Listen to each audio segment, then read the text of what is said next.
Why does your scanner show the P1449 engine code? What does it mean? P1449 is a diagnostic trouble code for diagnostic module tank leakage pump too high. It indicates a problem with the evaporative emission control system canister vent valve. Under this circumstance, stop driving and repair your vehicle immediately.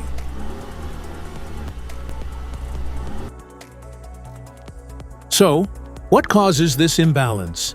Here are the most common culprits. This code is caused by these possible faults in your car.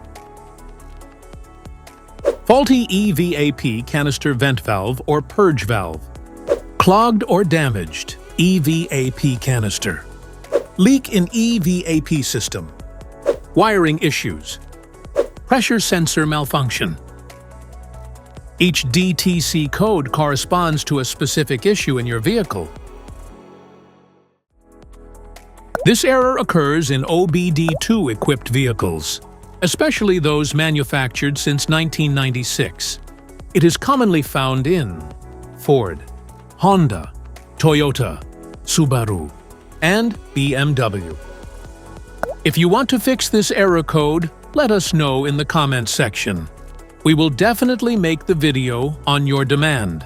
If you like this video, don't forget to subscribe to our channel. Thanks for watching.